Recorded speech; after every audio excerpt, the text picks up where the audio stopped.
আসসালামু আলাইকুম, আপনাদের সবাইকে স্বাগত জানাচ্ছি এই ভিডিওতে। আপনারা যারা রিটেন নিয়ে খুবই চিন্তিত আছেন তাদের জন্য আজকে আমরা ক্যামেরার সামনে হাজির হয়েছি। তো রিটেনের বিষয়টা সম্পূর্ণ আজকের এই ভিডিওতে ক্লিয়ার করা হবে। তো আমরা কিভাবে রিটেনটা লিখব, কিভাবে একটা লেখা অনেক সুন্দর হবে, সকল বিষয় আজকের এই ভিডিওতে দেখানো হবে। দেখেন, রাইটিংয়ের ক্ষেত্রে কি হয় যে ইউনিভার্সিটি অফ এশিয়া প্যাসিফিক হচ্ছে আপনার বিভিন্ন ছবি দিয়ে দেয়, অথবা এমন আসতে দেখা গেছে বিভিন্ন স্টেটমেন্ট দিয়ে দেয়, কিন্তু বেশিরভাগ ছবি দিয়ে আসার সম্ভাবনাই বেশি। একটা ছবি দিয়ে দিল, ছবি দিয়ে দিয়ে বলতে পারে যে ডিসকাস ইওর অপিনিয়ন, তারপরে কি বললো যে 1000 ওয়ার্ডের মধ্যে এটা তোমাকে লিখতে হবে। এখন বিষয়টা হচ্ছে আপনি কিভাবে শুরু করবেন, কিভাবে শেষ করবেন, কিভাবে লিখবেন, সকল প্রসেসটা আজকে দেখাবো। এখন মূলত বিষয়টা হচ্ছে কোন টপিকে আসবে সেটা কিন্তু আপনি জানেন না, এবং আপনি এই পরীক্ষার আগ মুহূর্তেটা আপনি জানতেও পারবেন না। কেন জানতে পারবেন না?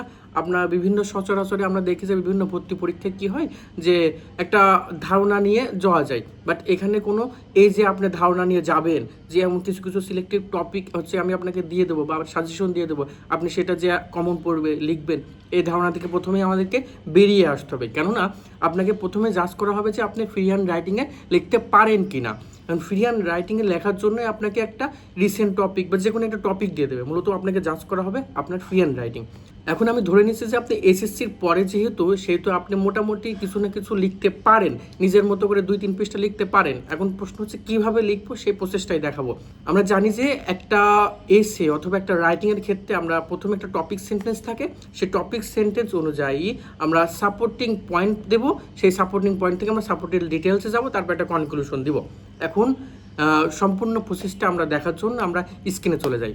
আচ্ছা, তাহলে আমি আশা করছি আমার স্ক্রিন দেখা যাচ্ছে এবং আমাকেও একটু দেখা যাচ্ছে আশা করি। তো আমরা কথা না বাড়িয়ে শুরু করি। রিটেনের ক্ষেত্রে বিষয়টা কি হয়? রিটেনের ক্ষেত্রে মূলত বিষয়টা হচ্ছে প্রথমে যে কোনো একটা যেই পিকচার দিয়ে দেবে আপনাকে, বা একটা টপিক দিয়ে দেবে, টপিক বা স্টেটমেন্ট দিয়ে দিতে পারে। কিন্তু ইউনিভার্সিটি অফ এশিয়া প্যাসিফিকের ক্ষেত্রে আমরা দেখতে পেয়েছি যে সচরাচর পিকচার দিয়ে আসে। তো আমরা প্রিপারেশনটা পিকচার কেন্দ্রিক নিই যদি আপনি ইউপির জন্য, আর অন্য কিছু বিষয়ে করতে পারেন। এই ক্লাসটা অন্য মানুষের জন্য হেল্পফুল হতে পারে, কেননা এই রিটেন আমাদের সব জায়গায় কাজে লাগে। আপনি রিটেন আপনার ভার্সিটিতে কাজে লাগবে, রিটেন আপনার যে কোনো কিছু লেখালেখির ক্ষেত্রে কাজে লাগবে। সো এটা আপনারা সবাই শিখতে পারেন। আচ্ছা, রিটেনের ক্ষেত্রে কি হবে, যে কোনো একটা টপিক দিয়ে দেবে। সে টপিকটা কি হতে পারে? ধরেন, মনে করেন যে কোনো একটা টপিক। আমরা কিন্তু সচরাচর এই যে এরকম টপিক কিন্তু দিয়ে দেবেন, এগুলো যে আমরা পড়ে আসছি। যেমন আমি যদি বলি যে ট্রাফিক জ্যাম, ট্রাফিক জ্যাম সম্পর্কে একটা লেখেন, একটা হচ্ছে এসে লেখেন বা একটা প্যারাগ্রাফ লেখেন। তারপর আমরা যদি বলি ক্লাইমেট চেঞ্জ,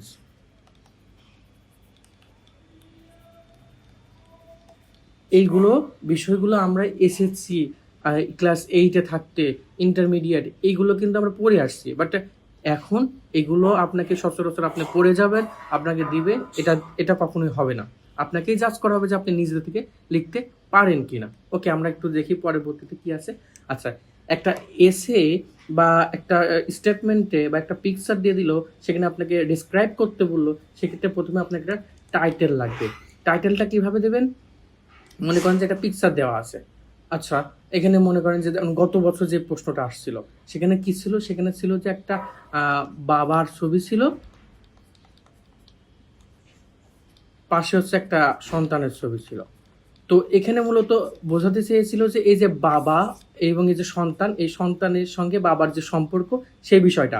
এখন এই বাবার সাথে যে সন্তানের সম্পর্ক, সেই বিষয়টা কিভাবে আপনি ডিসক্রাইব করবেন, কিভাবে এই বিষয়টাকে আপনি একটা টাইটেল দিবেন, সেই টাইটেলটা আপনি কিভাবে লিখবেন, সেই বিষয়টা হচ্ছে ইম্পর্টেন্ট। এখন দেখেন, দ্য প্যারেন্টস হতে পারে বা ফাদার হতে পারে। ওকে, দ্য ফাদার আমি লিখলাম। এখন মাই ফাদার সম্পর্কে কি লিখবেন? মাই ফাদার সম্পর্কে আপনাকে একটা প্রথমে লাইন লিখতে হবে। এখন কি লিখবেন? আপনি কি এটা লিখবেন যে মাই ফাদার নেম ইজ এমুক, মিস্টার রহিম, মিস্টার করিম, এমন? আপনাকে এরকম লিখলে চলবে না। এখন এই টাইটেলটা গেল, প্রথমে আপনি টাইটেলটা দিলেন, তারপর আমাদের লিখতে হবে একটা টপিক সেন্টেন্স। এই টপিক সেন্টেন্সটাকে, এটাই মেন। কারণ মনে করেন টপিক সেন্টেন্সটা হচ্ছে সেই সেন্টেন্সটা যেটা হচ্ছে একটা সেন্টেন্সের প্রথম লাইন, সেই সেন্টেন্সটায় যে লাইনটা দিয়ে শুরু হয়। প্রথমে কিন্তু আমরা টাইটেল লিখলাম মনে করেন মাই ফাদার। মাই ফাদার সম্পর্কে আপনি কি লিখবেন? এখন লিখবেন আপনি, বেশিরভাগ ম্যাক্সিমাম স্টুডেন্ট কি করবে যে my father is my father is a very good person, এটা কিন্তু সচরাচর অনেকেই লিখবে, বা আপনি যদি আরো অ্যাডভান্স হতে পারেন আপনি আরো একটু আপডেট করতে পারেন, বাট এটা লেখা যাবে না। কেন যাবে না আমি বলি। এখন এই ফাদার সম্পর্কে যে আপনি একজন লিখলো যে my father is a good person, very good person, অনেকে লিখতে পারে এরকম যে মাই ফাদার নেম ইজ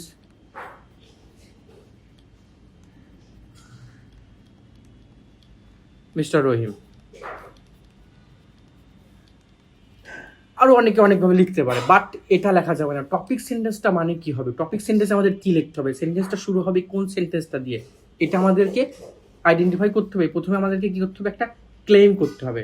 কি করতে হবে ভাই, প্রথমে আমাকে একটা ক্লেম করতে হবে। একটা ক্লেম, কিভাবে ক্লেমটা করব, এখন এই যে আপনার ফাদার, এই প্রথম যেই টপিক সেন্টেন্স, এই টপিক সেন্টেন্সের মাধ্যমেই সে আপনার যে খাতাটা দেখবে আপনার, সে বুঝতে পারে যে আপনি পরবর্তীতে কি বলতে চাচ্ছেন। আপনি এমন একটা লিখবেন, my father is my favourite person who who আর who is very supportive, supportive দিতে পারেন। আর কি কি আছে বাবা সম্পর্কে যেটা আপনি দিতে পারেন, সাপোর্টিভ দিতে পারেন। তারপরে আপনি দিতে পারেন যে হচ্ছে good personality and my motivator.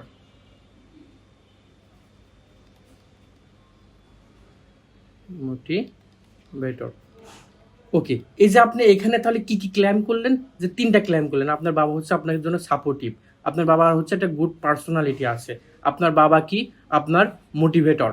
এই যে তিনটা বিষয় আপনি ডিসক্রাইব করলেন টপিক সেন্টেন্সে, তিনটা বিষয় যে আপনাকে ক্লেম করলেন, এই তিনটা বিষয় পরবর্তীতে আপনি লিখবেন। পরবর্তী তাহলে আপনার কয়টা প্যারা হবে, তিনটা প্যারা হবে। এটা আইডেন্টিফাই করলেন কোথা থেকে, এই যে টপিক সেন্টেন্স থেকে। এই টপিক সেন্টেন্সে যে তিনটা ক্লেম করলেন আপনি, এই তিনটা ক্লেমের উপর ভিত্তি করে পরবর্তীতে আপনাকে টপিক, এই যে তিনটা সাপোর্টিভ পয়েন্ট পাইলেন। কি কি সাপোর্টিভ পয়েন্ট পেলাম, এখানে একটা পরবর্তীতে একটা আমরা সাপোর্টিং পয়েন্টে, ওখানে আমরা কি কি সাপোর্টিং পয়েন্ট পেলাম। সাপোর্টিভ পয়েন্ট পেলাম যে একটা ছিল সাপোর্টিভ, ওর বাবা ছিল সাপোর্টিভ। তারপর ছিল কি, গুড পার্সোনালিটি ছিল, গুড পার্সোনালিটি। তারপরে ছিল যে গুড পার্সোনালিটি পরে ছিল সরি আচ্ছা, গুড পার্সোনালিটি ছিল। তারপর আরেকটা ছিল যে মোটিভেটর ছিল। এখন এই যে আমি যে কটা লিখলাম, আমি যে তিনটা সাপোর্টিং পয়েন্ট লিখলাম, আপনার মাথায় কি তিনটা আসবে? অবশ্যই না। আপনার মাথায় যে বিষয়টা আসবে সেটার জন্য আপনি যে টপিকটা দিবে, সেই টপিকটা দেওয়ার পরে আপনি ব্রেন স্টর্মিং করবেন এবং আপনি ভাববেন যে কি কি সম্পর্কে লেখা আছে। এমন 3 থেকে 4টা বিষয় আপনি সিলেক্ট করবেন। এই সেন্টেন্সটা একটা আপনি সিম্পল না করে কমপ্লেক্স করে এরকম করে একটা টপিক সেন্টেন্স লিখবেন। এই টপিক সেন্টেন্স লেখার পরে আপনি যে 3টা সাপোর্টিং পয়েন্ট পাইলেন, এই সাপোর্টিং পয়েন্ট থেকে এই সাপোর্টিং ডিটেলসে যাইতে হবে আপনাকে। সাপোর্টিং ডিটেলস মানে কি, সাপোর্টিং পয়েন্ট থেকে আপনি 3টা প্যারা করলেন। মনে করেন আপনার প্রথমে একটা টাইটেল ছিল, তারপরে আপনি লিখলেন যে এখানে টপিক সেন্টেন্স, তার মধ্যে ছিল আপনার 3টা সাপোর্টিং পয়েন্ট। এই 3টা সাপোর্টিং পয়েন্ট থেকে আপনি একটা পয়েন্ট লিখলেন এখানে, 2 নম্বর পয়েন্ট লিখলেন এখানে, 3 নম্বর পয়েন্ট লিখলেন এখানে। এই 1 নম্বর পয়েন্ট মানে কি ছিল, আপনার সাপোর্টিভ ছিল। এই সাপোর্টিভ পয়েন্ট থেকে আপনি আবার লিখবেন সাপোর্টিভ ডিটেলস, যে মাই ফাদার সাপোর্ট দেয় আপনাকে, মাই ফাদার আপনাকে ঘুরতে নিয়ে যায়, আপনাকে সকল কিছু কিনে দেয়। হ্যাঁ, এই বিষয়গুলো হচ্ছে সাপোর্টিভ। এইগুলো আপনি ডিটেলস লিখে একটা প্যারা করলেন। তারপর পার্সোনালিটি, আপনার বাবা অনেস্ট, আপনার বাবা হচ্ছে বলে যে হচ্ছে মানুষের সঙ্গে ভালো ব্যবহার করতে, মানুষের সঙ্গে ভালো আচরণ করতে। এই যে গুড পার্সোনালিটি তার, এই বিষয়টা আপনি দ্বিতীয় প্যারাতে লিখলেন। দ্বিতীয় বিষয় হচ্ছে মোটিভেটর, এটা তৃতীয় প্যারাতে আপনি লিখলেন যে আপনার বাবা আপনাকে অনেক গাইড করে, বড় হইতে হবে, ভালো চাকরি পাইতে হবে, ভালো ইউনিভার্সিটিতে পড়তে হবে, বিদেশ যাইতে হবে, এরকম করে আপনাকে যে মোটিভেটর দেয় এটা আপনার তৃতীয় প্যারাতে লিখলেন। লাস্ট আমরা হচ্ছে একটা কনক্লুশনে চলে যাব। লাস্ট আচ্ছা, আমরা যদি একটা ওভারভিউ দেখে নিই, আমরা প্রথমে দেবো একটা টাইটেল, তারপরে আমাদের দিতে হবে টপিক সেন্টেন্স। এই টপিক সেন্টেন্সের মধ্যে আমার কি থাকবে, 3 থেকে 4টা সাপোর্টিং পয়েন্ট থাকবে। 3 থেকে 4টা থাকবে আমার সাপোর্টিং পয়েন্ট। এই 3 থেকে 4টা যে সাপোর্টিং পয়েন্ট পাইলাম, এই 3টা থেকে 4টা সাপোর্টিং পয়েন্ট, 1 নম্বর সাপোর্টিং পয়েন্ট থেকে আমরা লিখবো আবার সাপোর্টিং ডিটেলস, মানে এখান থেকে হচ্ছে এটা একটা প্যারা করে আমরা সাপোর্টিং ডিটেলসটা লিখবো। তারপরে দ্বিতীয় প্যারাতে আবার চলে আসবো আরেকটা পয়েন্ট নিয়ে। এখানে যে 3 থেকে 4টা পয়েন্ট পাইলাম, আরেকটা প্যারাতে আমরা সাপোর্টিং পয়েন্ট থেকে আমরা আবার সাপোর্টিং ডিটেলসে যাব। আর তৃতীয় সাপোর্টিং পয়েন্ট থেকে আমরা সাপোর্টিং ডিটেলসে যাব। তো এই হচ্ছে বিষয়। আর লাস্টে আমরা কি করবো, একটা কনক্লুশন দিয়ে দেবো। লাস্টে আমরা একটা কনক্লুশন দিয়ে দেবো। তো এই হচ্ছে ওভারঅল বিষয়।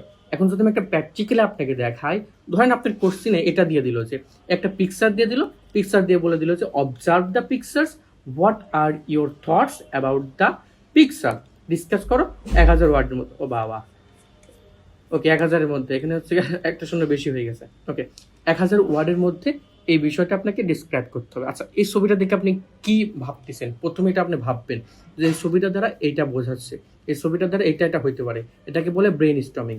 আপনি মনে করেন যে একটা ইউনিভার্সিটি হইতে পারে, একটা ইউনিভার্সিটি হইতে পারে। এমন এটা কি ইউনিভার্সিটি দেখে মনে হচ্ছে এটা একটা প্রাইভেট ইউনিভার্সিটি, এটা আপনি জানেন। যে এই যে কি কি তথ্য আছে আপনার কাছে, এই বিষয়গুলো একটা ব্রেন স্টর্মিং করে করে আপনি আলাদা করে করে রাখলেন। এটা তাহলে কি হলো, একটা এডুকেশনাল প্ল্যাটফর্ম বলতে পারি আমি, এডুকেশনাল প্ল্যাটফর্ম। আর কি কি হইতে পারে, এখানে যে আমি বললাম প্রাইভেট ইউনিভার্সিটি একটা এডুকেশনাল প্ল্যাটফর্ম। তো এই এডুকেশনাল প্ল্যাটফর্ম আর কি কি হইতে পারে? এডুকেশনাল প্ল্যাটফর্মে আমরা জানি যে ডিসকাস করা যায়, আমরা জানি যে এক্সট্রা কারিকুলাম অ্যাক্টিভিটিস থাকে এখানে, এক্সট্রা কারিকুলাম অ্যাক্টিভিটিস থাকে এখানে। আমরা দেখতে পারি যে এই প্রাইভেট ইউনিভার্সিটিতে এডুকেশনাল বিষয় থাকলে আমরা ক্লাবিং বিষয়গুলো দেখি, আমরা এখানে হায়ার স্টাডিজের বিষয়টা দেখি। তো এতগুলো বিষয় যে আমি এতগুলো লিখলাম না, এখান থেকে আমি 2-3টা বিষয় পিক করব। আচ্ছা, প্রথমে আমরা দেখলাম যে প্রাইভেট ইউনিভার্সিটি, ওকে এটা একটা এডুকেশনাল প্ল্যাটফর্ম, ঠিক আছে। এখানে ডিসকাস করা আছে, এখানে এক্সট্রা কারিকুলাম অ্যাক্টিভিটিস আসে। তো এই যে 3টা থেকে 4টা বিষয় আমি সিলেক্ট করলাম, সিলেক্ট করে আমাকে টপিক সেন্টেন্সটা বানাইতে হবে। তো ওইখানে এই প্রথমে আমাকে একটা টাইটেল সিলেক্ট করবে যে এটা একটা প্রাইভেট ইউনিভার্সিটি বা এটা একটা ইউনিভার্সিটি অফ এশিয়া প্যাসিফিক, এটা আপনি একটা টাইটেল দিতে পারেন। ওকে, এখন মোস্ট অফ দ্য পার্সন কি করবে, মোস্ট অফ দ্য পার্সন করবে কি, আচ্ছা আমি যদি একটু ক্লিয়ার করি এটা,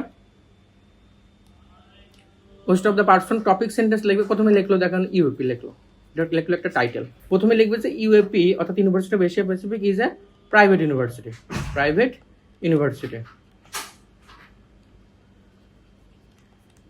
ওকে, এই যে লিখলো প্রাইভেট ইউনিভার্সিটি, এটা প্রথম সেন্টেন্সে লিখবে অনেকে, বাট এটা করা যাবে না। প্রথমে আমাদের কি বলছি আমি, প্রথমে একটা ক্লেম করতে হবে, একটা দাবি করতে হবে। এই দাবির পরবর্তীতে আমাদেরকে বাকিগুলো লিখতে হবে। এখন এই ক্লেমটা কিভাবে করব আমি আপনাদেরকে প্রথমে দেখাচ্ছি, একটা কমপ্লেক্স সেন্টেন্স দিয়ে সেখানে 2 থেকে 3টা সাপোর্টিং পয়েন্ট থাকতে হবে সেই ক্লেমের মধ্যে। সেই ক্লেম নিয়ে পরবর্তীতে আমাকে আগাইতে হবে। এখন দেখেন, আমরা যদি স্ট্রাকচারে লিখি তাহলে কি হবে, যদি আমি একটু মুছি, ওকে এই যে এখানে লিখলাম না ইউপি যে প্রাইভেট ইউনিভার্সিটি, এতটুকু থাকবে। এর সাথে আপনি লিখবেন হুইচ প্রোভাইডস, কি প্রোভাইডস করছে, ইউপি একটা প্রাইভেট ইউনিভার্সিটি, সেটা যেটা প্রোভাইডস করছে কোয়ালিটি এডুকেশন, এডুকেশন দিতে পারেন আপনি। আপনি যদি আর একটু বেশি বেটার করতে চান তাহলে আপনি এভাবে লিখতে পারেন যে UP is a private university, UP is a private university which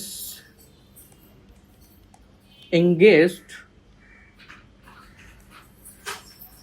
in, যেটা একটা ইউনিভার্সিটি কিসের সাথে এনগেজ থাকে সেটা আমরা দেখেছি, learning, discussion and extra curriculum activities. এই যে আমি লিখলাম যে 3টা বিষয় কিন্তু এখানে সাপোর্টিং আমি পয়েন্ট দিয়েছি। কি কি পয়েন্ট দিয়েছি, একটা লার্নিং এর জন্য একটা ইউপি একটা বিষয়, একটা হচ্ছে ডিসকাশনের জন্য, একটা হচ্ছে এক্সট্রা কারিকুলাম অ্যাক্টিভিটিসের জন্য। এই যে আপনি যে পিকচারটা দেখছেন না, এই পিকচারটা থেকে আপনি প্রথম যে লাইনটা লিখলেন সেই লাইনটাই আপনি 3টা পয়েন্ট দিয়েছেন, সাপোর্টিং পয়েন্ট। সেই পয়েন্টটা দিয়ে পরবর্তীতে একটা টপিক সেন্টেন্স আপনি লিখেছেন। এই টপিক সেন্টেন্সটা থেকেই আপনি পরবর্তীতে যে 3টা পয়েন্ট দিয়েছেন 3টা প্যারা করবেন। 3টা প্যারা করে আপনি একটা কনক্লুশন দিয়ে দিলে আপনার এসে ফরম্যাটটা হয়ে যাবে। আমি এতটুকু ধরে নিচ্ছি যে আপনি লিখতে পারেন যে ইউপি পরে ইজ হবে, ইউপি পরে আর হবে। এই যে আইডেন্টিফাই করা ভার্ব, আমাদের কিন্তু একটা সেন্টেন্সে লেখার জন্য সব থেকে মূল বিষয় হচ্ছে ভার্বকে আইডেন্টিফাই করা। অর্থাৎ আমি যদি বলি আমি স্কুলে যাই, এখানে কোন বিষয়টা ভার্ব, যে যাই, অর্থাৎ এই যাই যদি যাই গো, এই যে এই বিষয়টা যদি আপনি আইডেন্টিফাই করতে পারেন, আগে পরে যদি যেটা বসে একটা সেন্টেন্স তৈরি করা সম্ভব। এখন আসেন, আচ্ছা, এই যে আমরা বললাম যে এরকম করে লিখবো, এই যে আমি বললাম না প্রথমে একটা টাইটেল দেবো, তার পরবর্তীতে আমরা একটা দেবো টপিক সেন্টেন্স, টপিক সেন্টেন্স, তার পরবর্তীতে এখান থেকে আমরা পাবো 3টা সাপোর্টিং পয়েন্ট পাবো, সাপোর্টিং পয়েন্ট পাবো, আমি এসপিতে লিখছি। এখান থেকে আমরা প্রথম প্যারাতে লিখলাম যে সাপোর্টিং পয়েন্ট যেটা সেটা লিখলাম, দ্বিতীয় প্যারাতে লিখলাম সাপোর্টিং পয়েন্ট আরেকটা, তৃতীয় প্যারাতে আমরা লিখলাম সাপোর্টিং পয়েন্ট আরেকটা। এই যে পয়েন্টগুলো লিখতেছি, আপনি কি করবেন, এখানে পয়েন্টগুলো লেখার সময় এরকম লিখতে পারেন যে ফার্স্টলি, ফার্স্টলি লিখতে পারেন যে সেকেন্ডলি,